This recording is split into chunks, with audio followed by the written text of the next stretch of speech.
Hi hello welcome to Shalini Gowda YouTube channel. ಇವತ್ತಿನ recipe fish sambar. ಬನ್ನಿ ನೋಡೋಣ ಹೇಗೆ ಮಾಡೋದು ಅಂತ.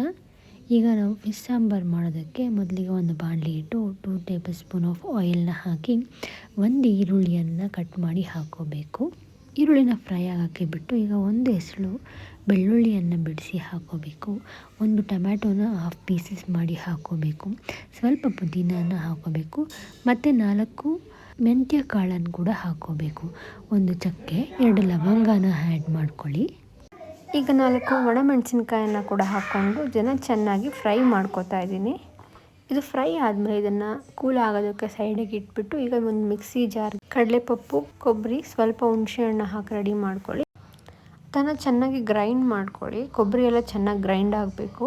ಸೊ ಇದಾದಮೇಲೆ ಸ್ವಲ್ಪ ಅರಶಿನ ಹಾಕಿ ಮತ್ತು ಧನಿಯಾ ಪೌಡರ್ ಸ್ವಲ್ಪ ಹಾಕಿ 1 2 ಸ್ಪೂನ್ ಆಗೋಷ್ಟು ಹುಣಸೆಹಣ್ಣು ಸ್ವಲ್ಪ ಜಾಸ್ತಿನೇ ಹಾಕಬೇಕು ಇದಕ್ಕೆ.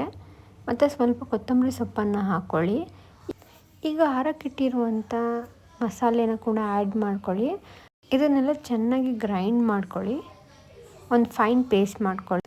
ಈಗ ಇಲ್ಲಿ ಒಂದು ಬಾಣಲಿ ತೊಗೊಂಡು 1 ಟೇಬಲ್ ಸ್ಪೂನ್ ಆಫ್ ಆಯಿಲ್ ಹಾಕಿ ಇದಕ್ಕೆ ಸ್ವಲ್ಪ ಸಾಸಿವೆನ ಹಾಕಿ ಅದು ಚಿಟ್ಲಿದ್ದಾದಮೇಲೆ ಸ್ವಲ್ಪ ಕರಿಬೇವಿನ ಸೊಪ್ಪನ್ನು ಆ್ಯಡ್ ಮಾಡಿ ಈಗ ನಾವು ಆಲ್ರೆಡಿ ಗ್ರೈಂಡ್ ಮಾಡಿಕೊಂಡು ಇಟ್ಟಿರುವಂಥ ಪೇಸ್ಟನ್ನು ಹಾಕ್ಕೊಳ್ಳಿ. ಆ ಮಸಾಲೆ ಎಲ್ಲ ನೀಟಾಗಿ ಹಾಕ್ಕೊಂಡು ಅದಕ್ಕೆ ಎಷ್ಟು ಕನ್ಸಿಸ್ಟೆನ್ಸಿ ಬೇಕು ನೋಡಿಕೊಂಡು ನೀರನ್ನು ಸ್ವಲ್ಪ ಆ್ಯಡ್ ಮಾಡ್ಕೊಳ್ಳಿ.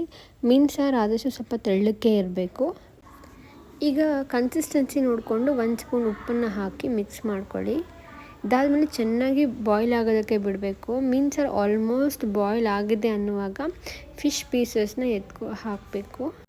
ನಿಧಾನಕ್ಕೆ ಒಂದೊಂದೇ ಪೀಸಸ್ನ ಹಾಕಿ ಅದಾದಮೇಲೆ ನಾವು ಸೌಟಿಂದ ಏನು ಮಿಕ್ಸ್ ಎಲ್ಲ ಮಾಡಬೇಡಿ. ಜಸ್ಟ್ ಮುಳುಗೋ ಥರ ಫಿಶ್ ಪೀಸಸ್ನ ಇಟ್ಬಿಟ್ಟು ಬೇಯೋಕ್ಕೆ ಬಿಡಿ ಒಂದು 5 ಮಿನಿಟ್ಸು. ಇದನ್ನು ಲೋ ಫ್ಲೇಮಲ್ಲಿ ಇಟ್ಕೊಂಡು 5 to 10 ಮಿನಿಟ್ಸ್ ಬೇಯಿಸ್ಕೊಳ್ಳಿ. ಯಾಕಂದರೆ ಫಿಶ್ ಬೇಗ ಬೇಯುತ್ತೆ. ಫಿಶ್ ಆಲ್ಮೋಸ್ಟ್ ಬೆಂದಿದೆ ಅನ್ನುವಾಗ ಸ್ವಲ್ಪ ಕೊತ್ತಂಬರಿ ಸೊಪ್ಪನ್ನು ಕಟ್ ಮಾಡಿ ಹಾಕ್ಕೊಳ್ಳಿ. ಇದು ಫ್ಲೇವರ್ ಎನ್ಹಾನ್ಸ್ ಮಾಡುತ್ತೆ. ಈಗ ನೋಡಿ ಫಿಶ್ ಚೆನ್ನಾಗಿ ಬೆಂದಿದೆ.